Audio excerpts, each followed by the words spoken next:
Please welcome John Thornton Jr.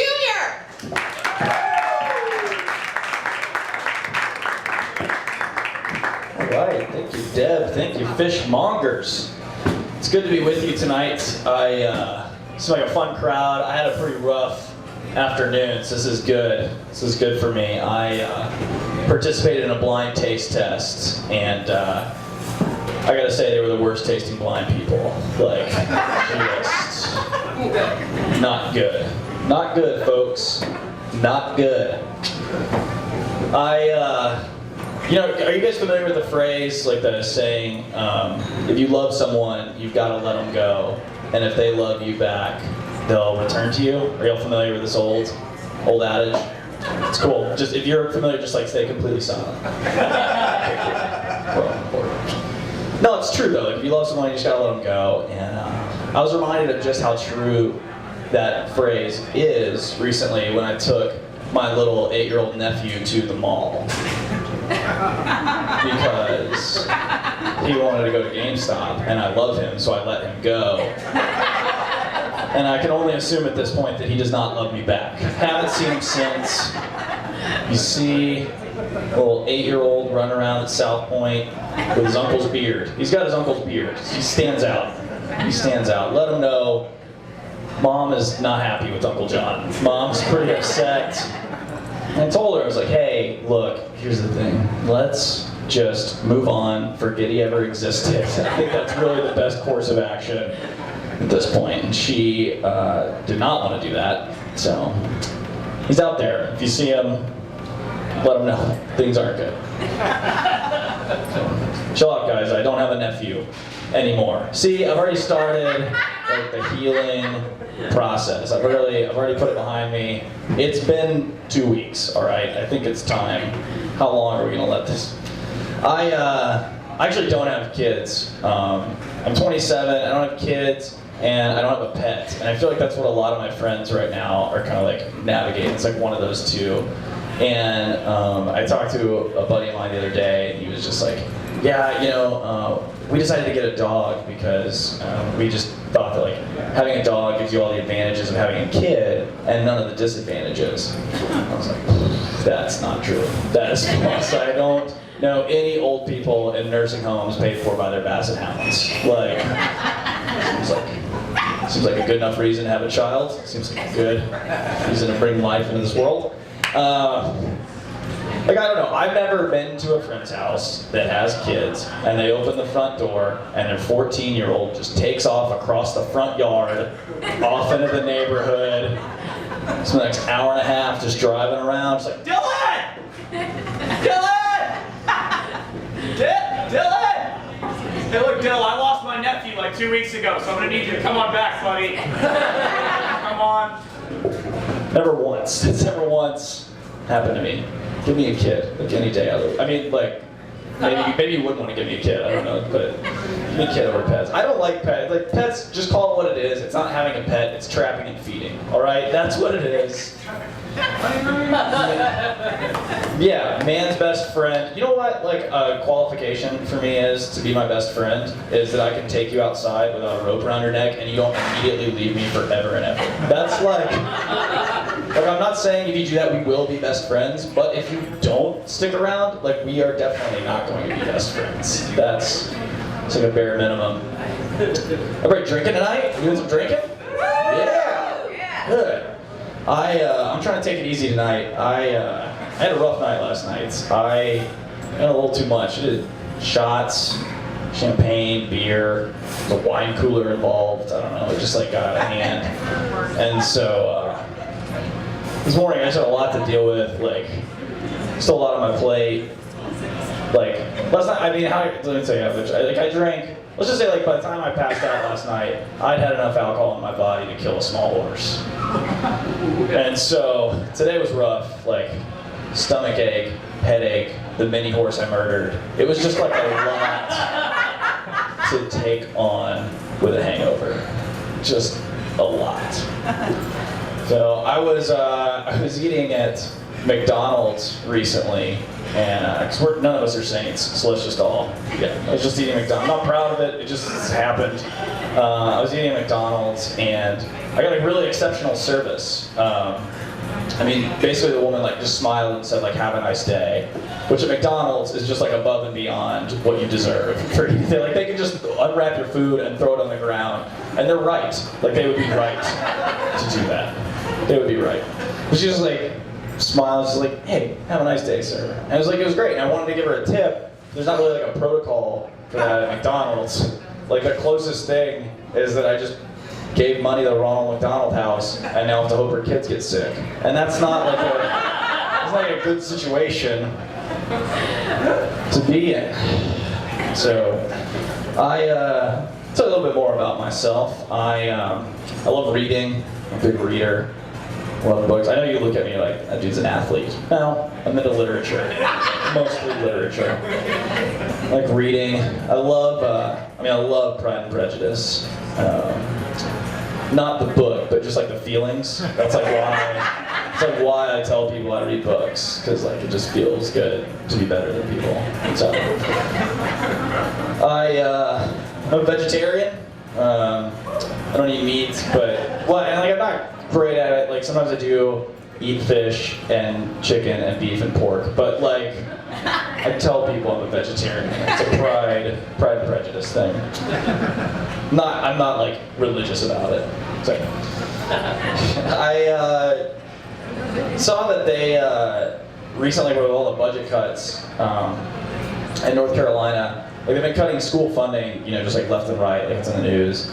And I saw a news report that they've actually, in some North Carolina schools, started outsourcing custodial jobs. Which I was like, I guess that means like a kid throws up and they like scoop it up and then like mail it to India and then dump it on a floor there and somebody cleans it up. Like I don't know how you like outsource a custodial job. It seems like a kind of a waste of money if you ask me. All right, you guys weren't on board with that one. That one's new. That's a lie. I've been doing that for 4 years. Like when we had the snow a couple months ago, I realized like the worst people in the world. I'm from Texas, and I've lived in the South my whole life.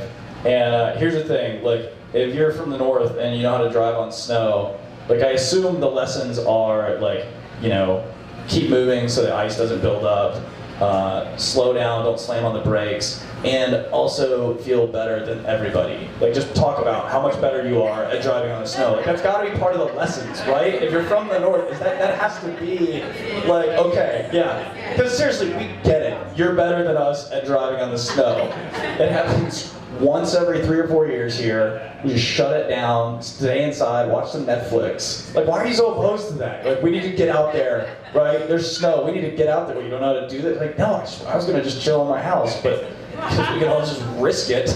I'll just get out there and risk our lives. It'll be gone by like 3 tomorrow. Just chill. Just chill. So I assume that's like just part of the lessons.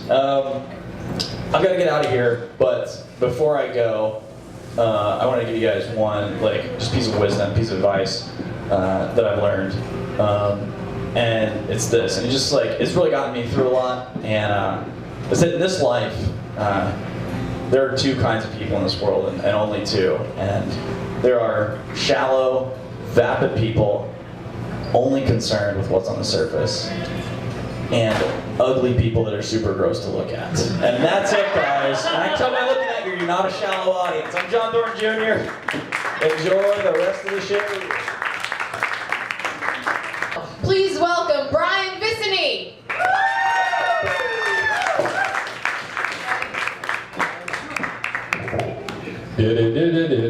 Deb Aronin. Give it up for Deb.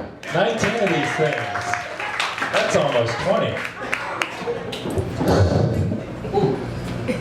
You know that you've been looking at way too much internet pornography when, as you're doing it, you catch yourself saying things like, huh, she's new. Just way too much. Pornography's weird. You heard it here first, folks. Yeah, y'all hear about this shit called porno? Apparently it's pretty out there. What's weird is where I went to college, our university they offered a class in pornography. But it was really disappointing because it was just one elective and I couldn't choose it as my major. Damn. 4 years of high school I've been preparing for this. A dream denied. I used to fantasize about going to an all-porn university. Where I could just study and learn amongst my fellow perverts. Really focus on the liberal arts. You know, it'd be just my luck I'd get there. It'd be an all-male porn college. Where all the tests are long and hard. Oh, and those painful oral exams. You gotta stay up all night cramming for those. And all your professors are dicks. You gotta bend over backwards just to please them. All so you can walk away with a solid A. Because you don't want to be the bottom of your class. You definitely don't want to succumb to the freshman 15 there. Okay, so we about good with the gay porn university jokes. Can we move on? I could go all night. All right, one more. Homecoming. Shit, I thought I had it. So I was reading, I saw a headline earlier this week on a sports blog. Do you still call them headlines if it's a blog? You know, because blogs just don't count for anything. I don't know. Anyway, the headline read, Tim Tebow refuses to give up on his NFL dreams. And I thought, wow, the guy even sucks at quitting. No, apparently Tim Tebow is rather fond of his NFL career up until this point, which is really confusing because I thought he was anti-abortion.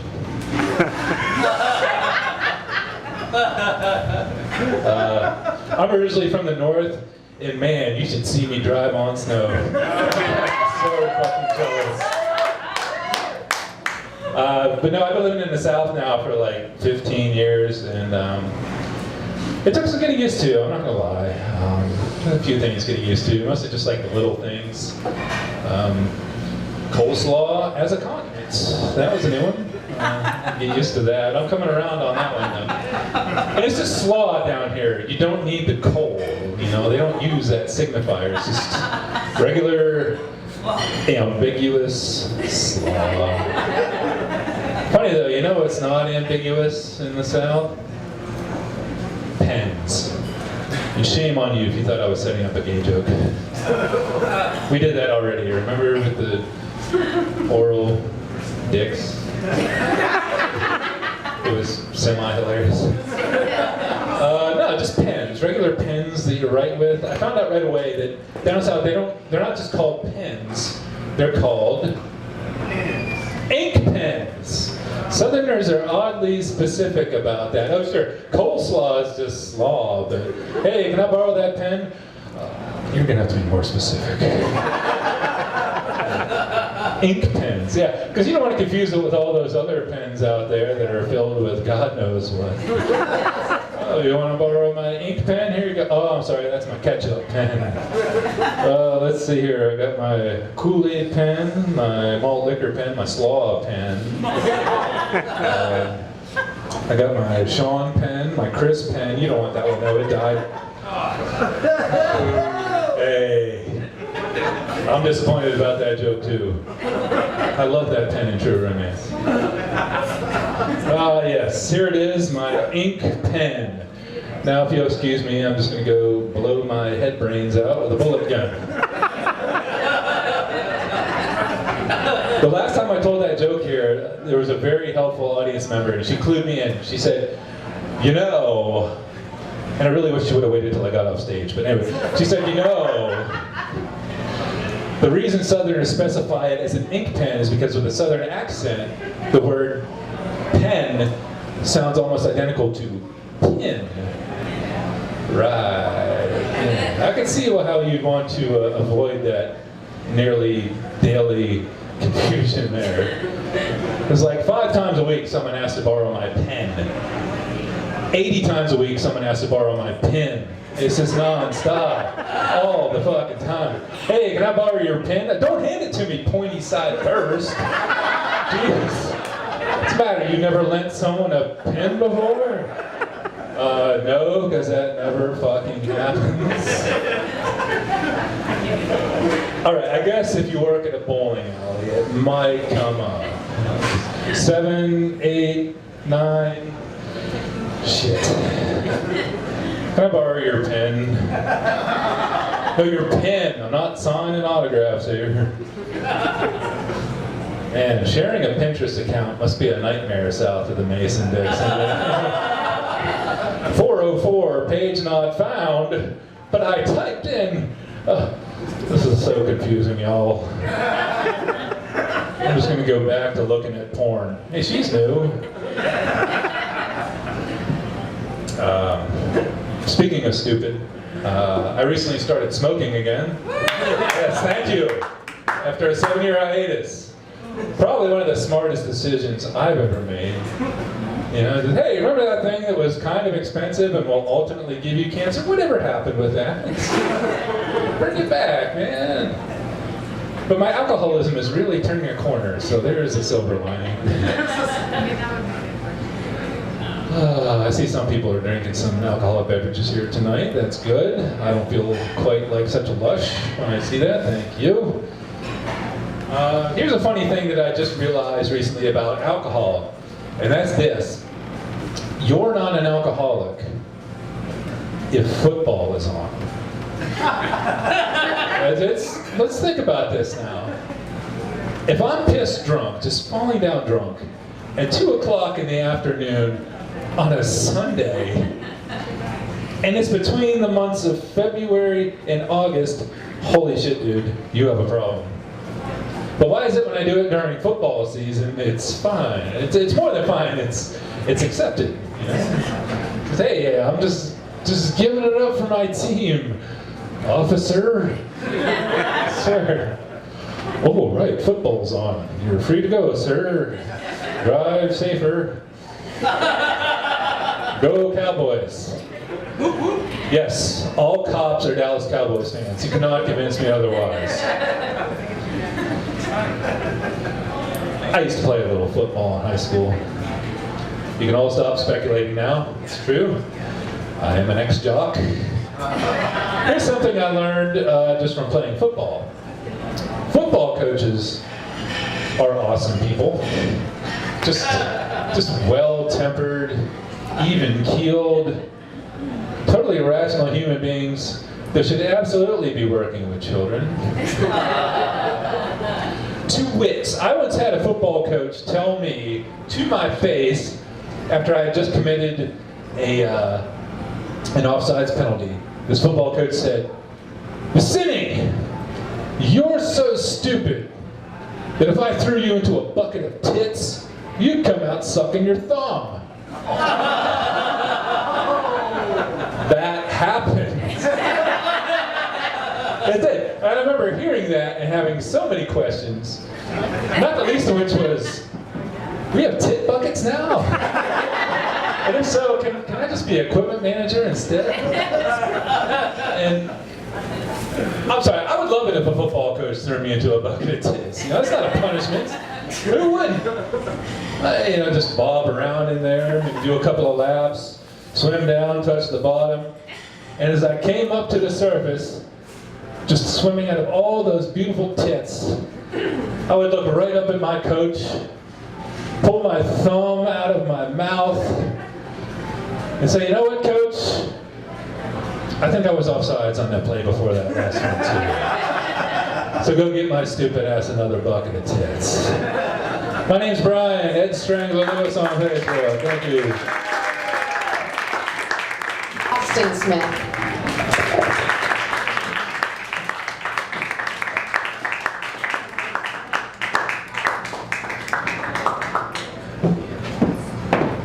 Hey, how y'all doing?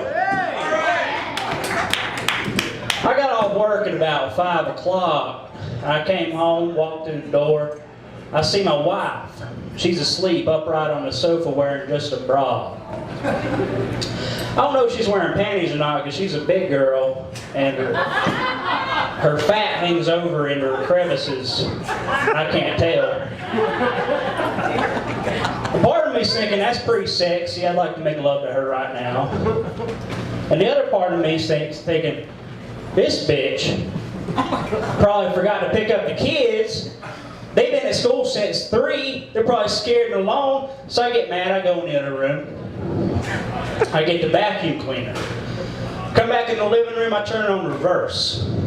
So the air is coming out of the blow-in side of the vacuum cleaner. And I start poofing on my wife with the vacuum cleaner. And she wakes up all irritated. She says, "Why are you poofing on me?" I said, "I'll tell you why I'm poofing on you. Where are the kids?" She said, "Austin, you think me a knavish rube. The kids are upstairs. They're fine." I said, "Would you fix them something to eat when they got home? Are they hungry?" She said, "I made them a Doritos and mayonnaise sandwich." Okay? So we started having sex.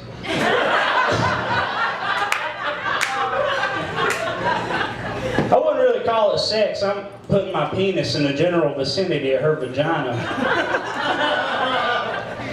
It's all pretty moist and squishy down there. I'm enjoying it.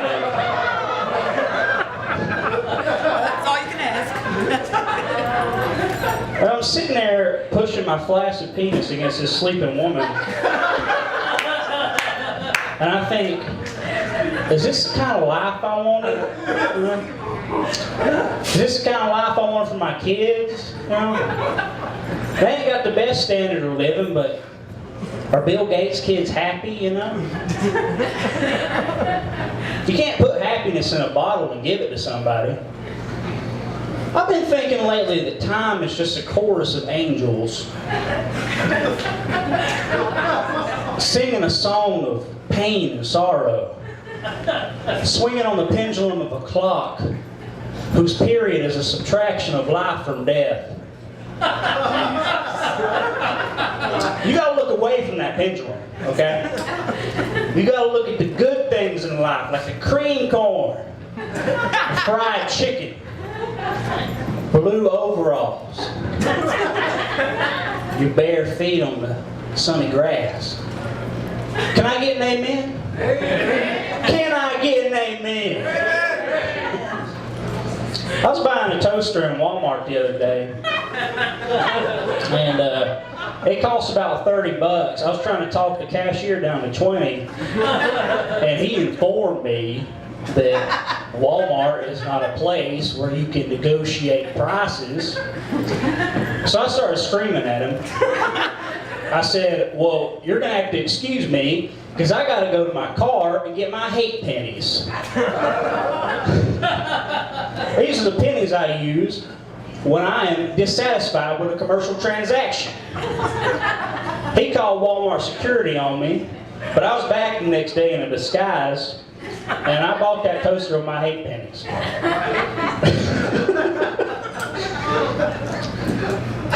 I was sitting in bed making Pop-Tarts with my new toaster the other night, and my wife was in bed with me, and she queefed, and I said, "Honey, tell me next time you're going to queef, I'd like to catch it in my mouth. I never tried that before." And she said, "Austin, what's wrong with you? That's disgusting." I said, "Well, if you think about it, if you reduce the universe to a series of atoms, okay, and you were somehow able to model the algebraic path of these atoms, you know, you could make a simulation of the universe, all right? And you could predict all human behavior. You know what I'm saying? So it's not really up to me that I want to eat your queefs, is what I'm trying to say. It's just my atoms want to eat your queefs. You understand? And she said, well, by that logic, we might as well let everybody out of prison, because nobody meant to kill anybody. I said, oh, wait, I farted at that moment in time. And she queefed again. And I said, well, you're probably right. We probably should let everybody out of prison, you know?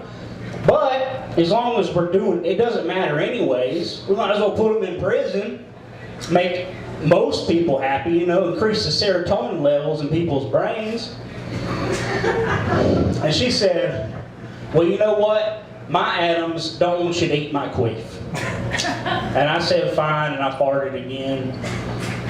She queefed again, and our fart and our queef commingled in the air. And it made the most pleasant aroma. And I swear to God, I've never been so in love with my wife in my life. Smelling that smell. What I'm trying to say is marriage is hard. Okay?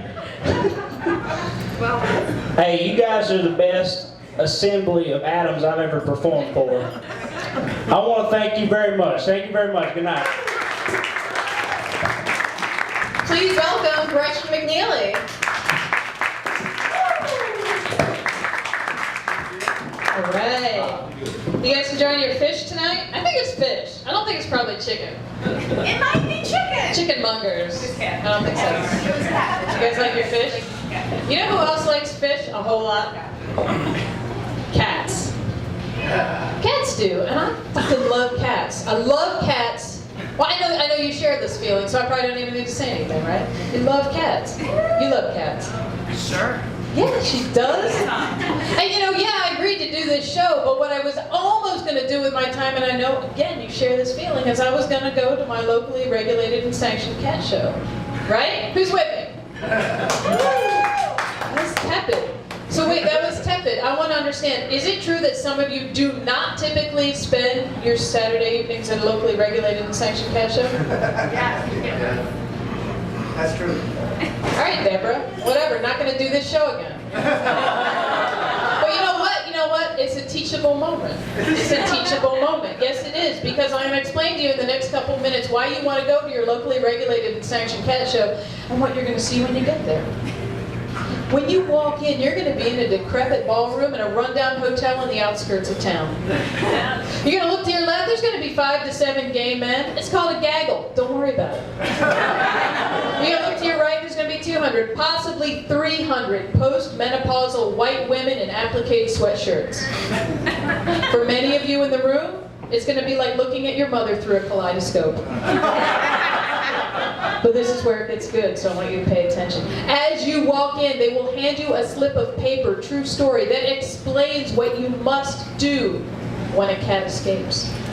When a cat escapes, you are to raise your hand, and in unison the group says, "Cat out!" Then you drop to your knees and look for, do not approach or attempt to apprehend the wayward kitty, because we leave that to the professionals. When the cat is once more ensconced in its iron cage, again the cry goes up, "Cat caught!" How fucking awesome is that? Well, you may be saying, yeah, that sounds really good. That sounds really good. But how likely is it to actually happen? Oh. At the last show I attended, 4 times in a half hour. It was possibly the greatest night of my life, and I have seen Johnny Cash live. In conclusion, if you are looking for a family-friendly activity that combines fervent militarism with a strong scent of urine, can't recommend it highly enough. Your locally regulated and sanctioned cat show, you'll be glad you did.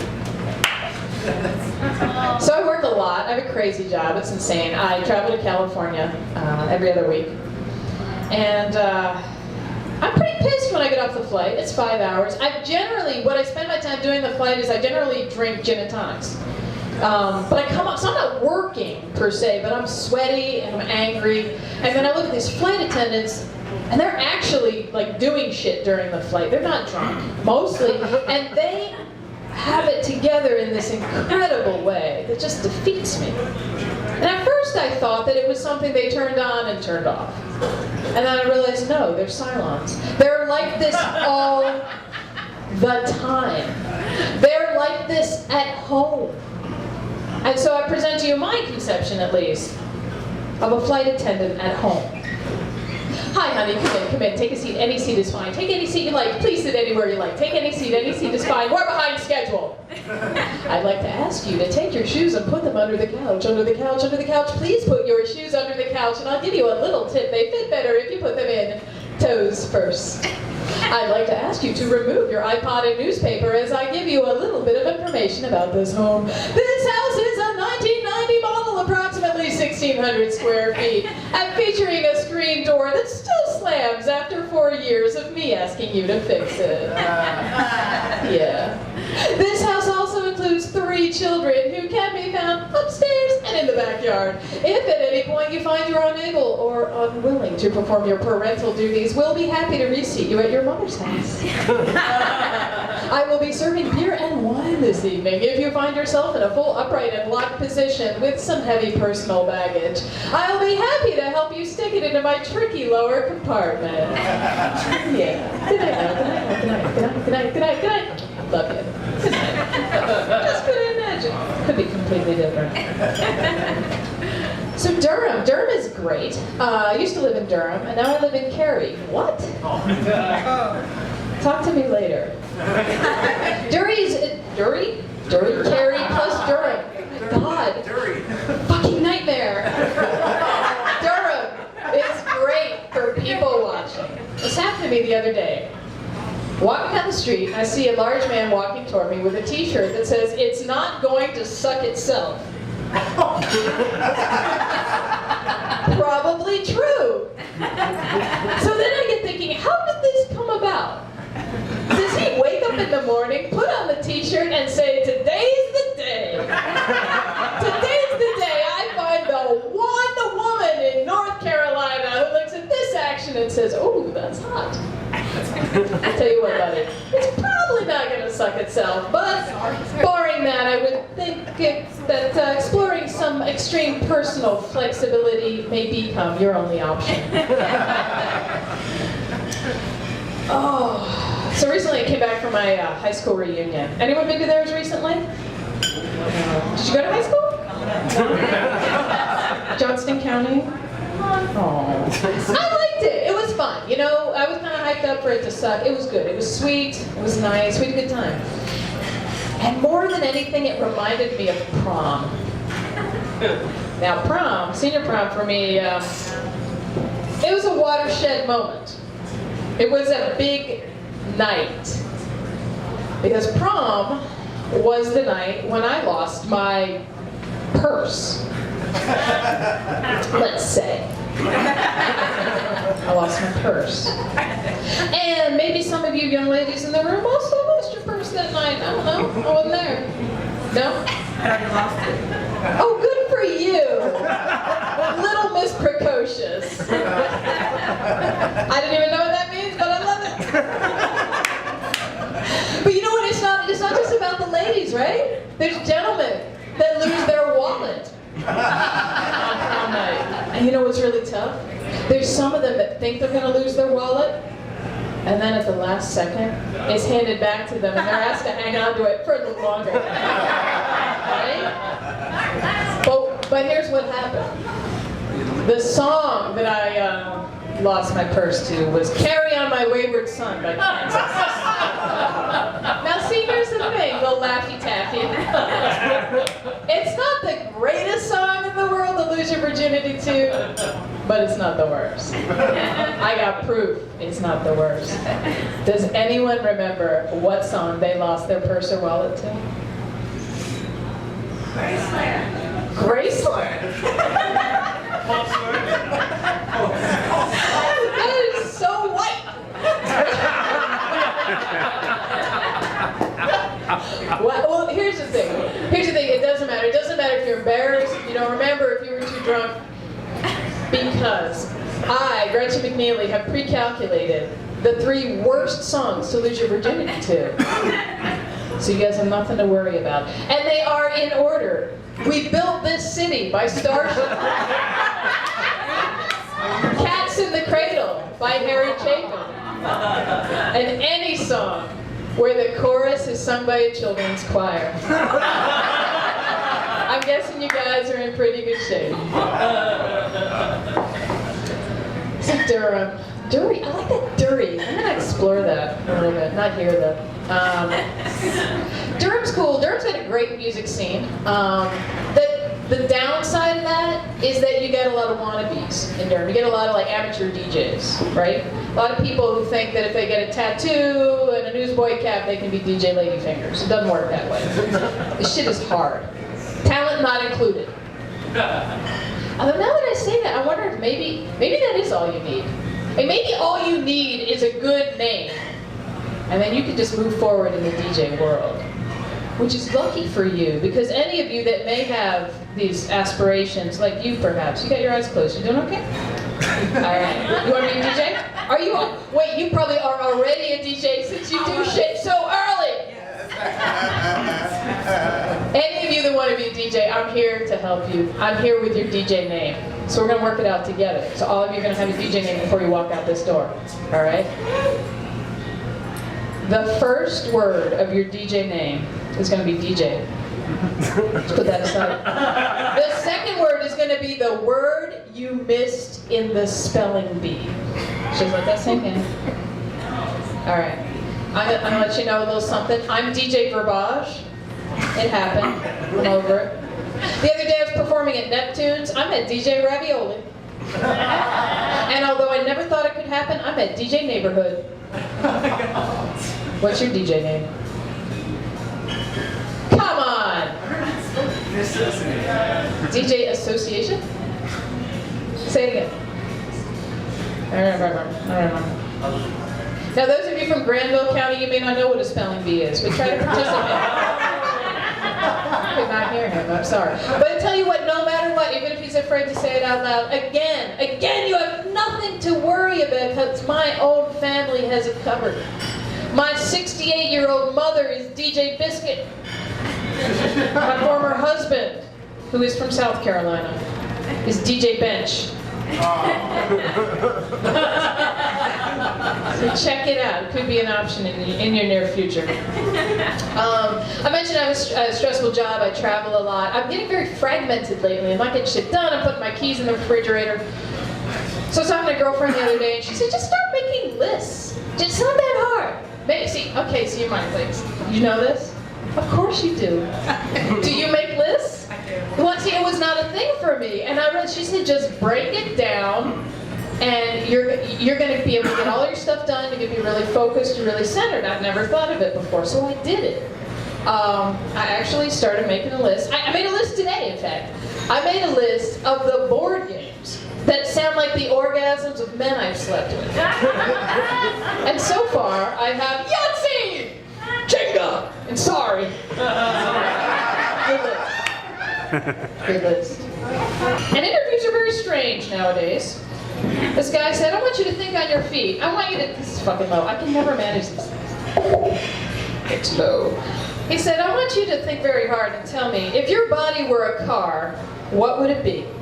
And I said, well, sir, this body would be a Prius.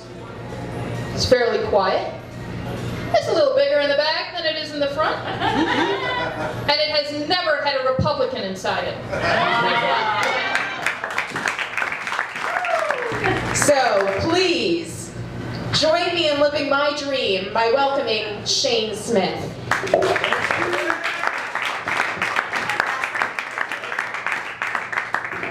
Thank you, Deb. Oh, happy to be here. It's been a while since I've been asked and I'm asked again, so it's great. Eventually good things come around. This is a nice venue. Well, my favorite part about venues like this is like, they always have a theme. So it's seafood, so it has a theme. Like you got shark's teeth over there. And then you have what I guess is a sea lion, a sea cow,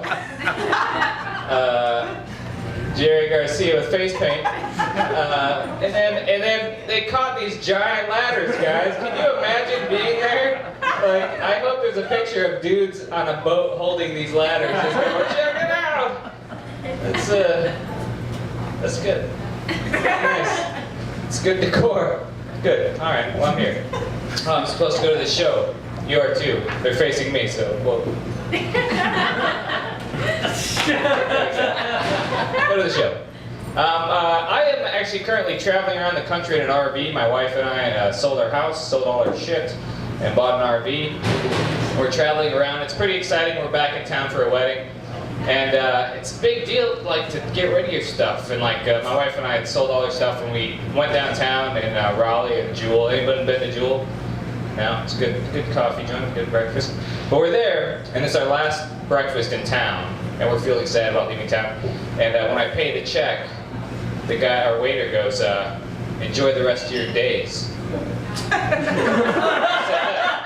Enjoy the rest of your days. Like, day is fine. I'm happy to just figure out the rest of my day. But he put an S on it, and I was like, what does he know? What does he know? Oh my God, I'm gonna die. We sold all our shit, and we're gonna hit the road and die.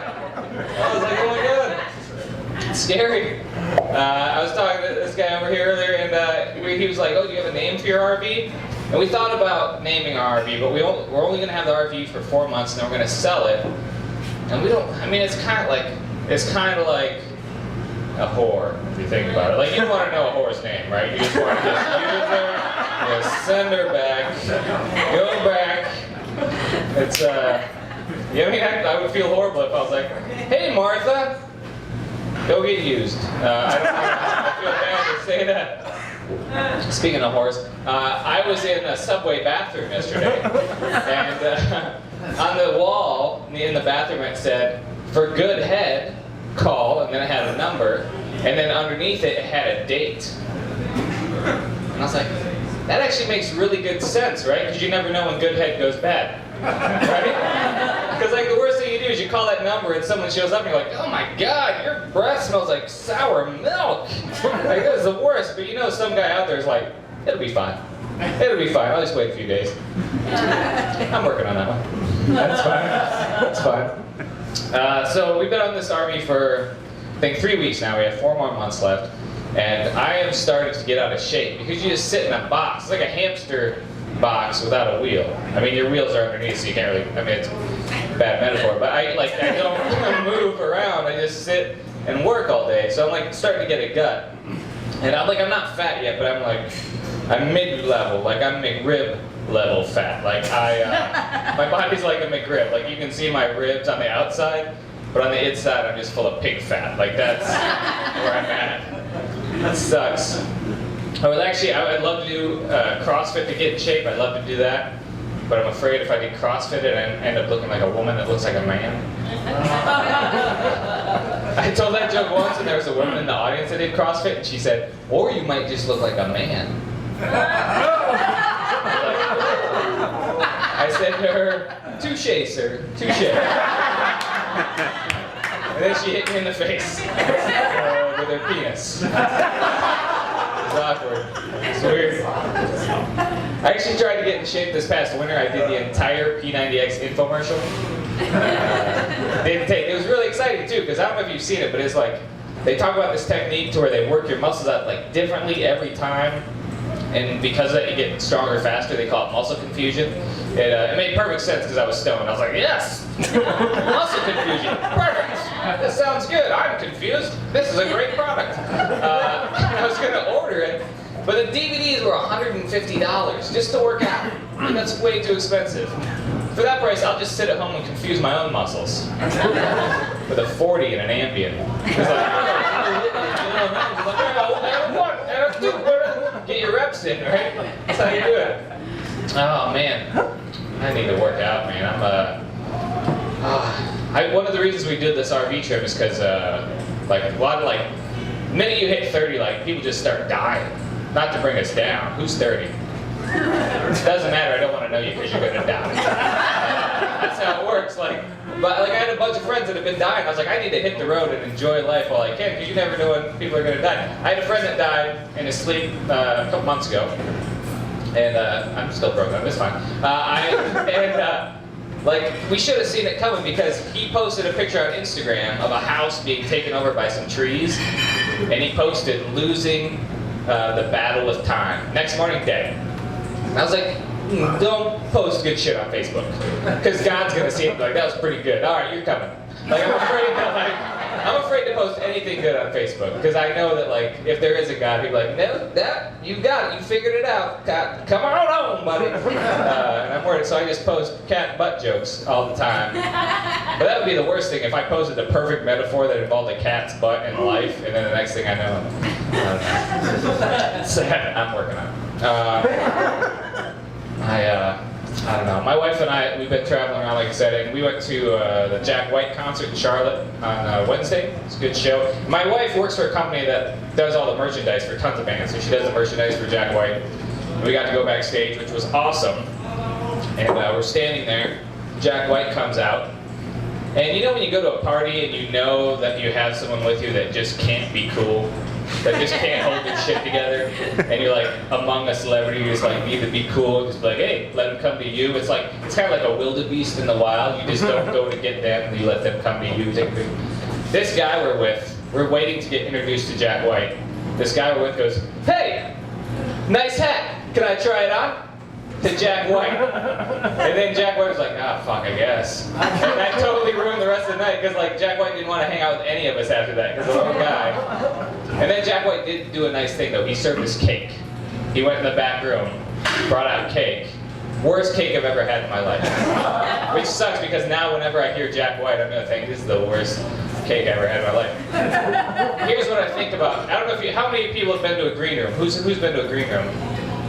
1, 2, 3, good. 4, good. You guys got to work on your game. You got to get invited back there. Here's what I think about green rooms. If you've noticed, in green rooms, there's always another green room. You think you're in the cool room? The celebrities always come out from another room.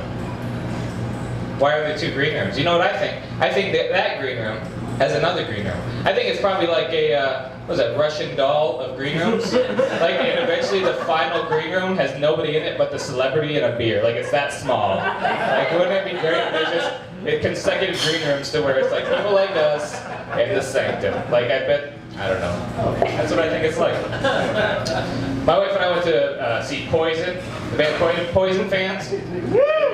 There's always 1 or 2, probably usually just 1, but now you know the area to avoid.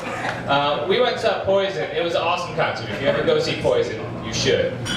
So during this show, there was a giant banner hanging behind the stage, and on the banner was a picture of Bret Michaels, the lead singer. And he had his shirt off in the picture. He was trying to look sexy. But it was obviously photoshopped, because it was his fat rock and roll bloated face on top of Magic Mike's body. It was like what's that Sesame Street song? It's like one of these things is what's that? What is that song? One of these things is not like the other. Not like the other. Yeah. Okay. I've been singing it wrong for years, but that's the song. I said the other day. I was one of these things just doesn't belong. I was like, that's not the song. It's the next part, right? Yeah, they're both parts. Okay, good. Yeah. Fuck my wife. Sometimes I do. Okay. That banner was hanging there with Bret Michaels on it, shirt off, trying to look sexy. And as that banner was hanging, Bret Michaels came out singing, but he was wearing a shirt. But on his shirt was the exact same picture of himself that was on the banner behind him. So to recap, it was a shirtless Bret Michaels on a shirted Bret Michaels in front of a shirtless Bret Michaels. It was like the white trash version of Inception. It was I'm pretty sure his dream should have collapsed in the 80s. Give it up, bro, give it up. That's what I think. So my wife and I just celebrated our 8th anniversary, which is pretty exciting. Yeah. It's weird because we have a lot of friends that are getting divorced already. They've been married less time, which is, we feel pretty good about it. But what we were thinking about the other day, we were like, if we got divorced, how do people go about that?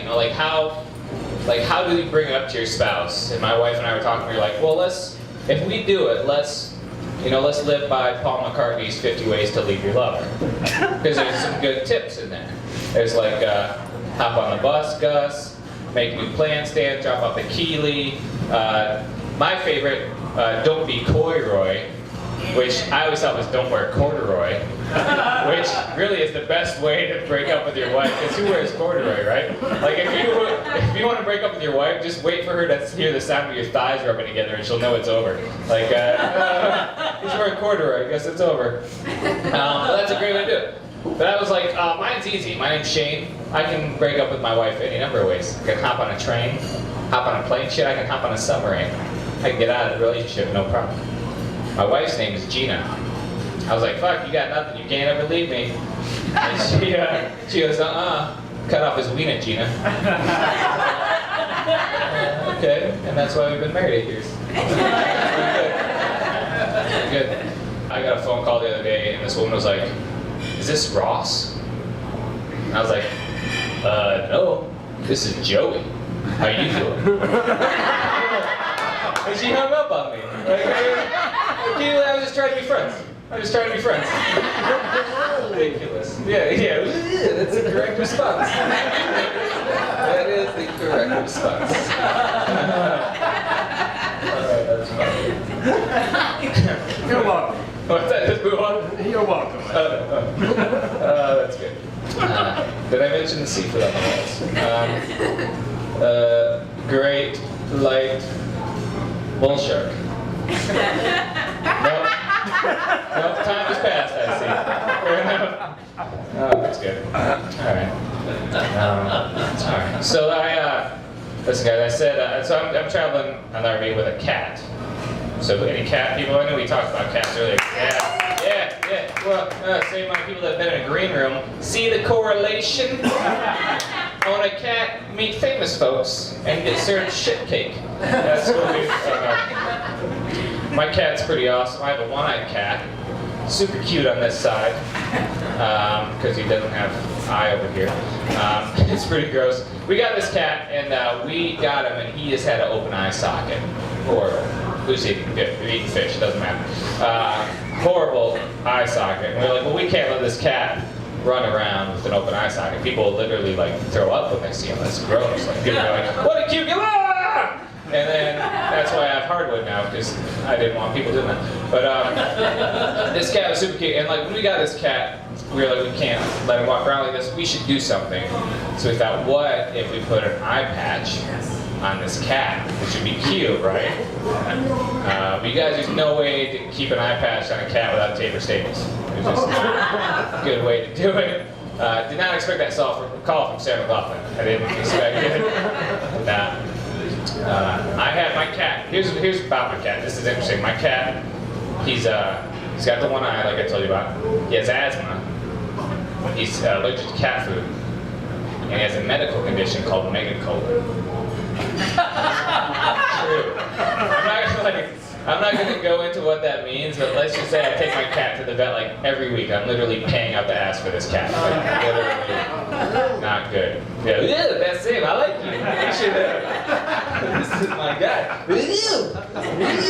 You should be my hype man, my reverse hype man. Like when if I have good jokes, you're like, yeah, what up? And my dad was like, oh, okay. I don't know if you should do that joke again. I don't know. And then we have that guy down there. Alright, no, this mic's still, my mic's still low. Okay. How's this work? Megacolon's a great name. What's that? Megacolon's a great name. Megacolon? Yeah, that is a good name for it. Poison. Government, I like that. Megacolon. Alright, well listen. I screwed up. Okay, there we go. That was perfect time for the voice. Let's try it again. Rewind. Hold on. Here we go. Rewind. And wait, There you go. There we go. Okay, alright. God, I gotta work hard to fuck up. Okay. That's crazy. So because I'm a comedian, like people always think I'm being sarcastic, and most of the time when like non-comedians are being sarcastic, they use air quotes, right? Like we do that. So for example, Shane's so funny. Probably not good reviews now, but we do that, right? So because I'm a comedian, people never know when I'm being serious. So I decided I need a hand gesture for that. So I invented down their quotes. And here's how you could use those in conversation. So I'm married, which is awesome. And my wife and I don't have kids. It's not that we don't like kids, because kids are amazing. It's just we find that we're too busy saving the world and driving our RV that we just don't have time. But if we did accidentally get pregnant, we both do the right thing and keep that baby. At my mom's house. I'm not a monster. All right, guys, my name's Shakespeare.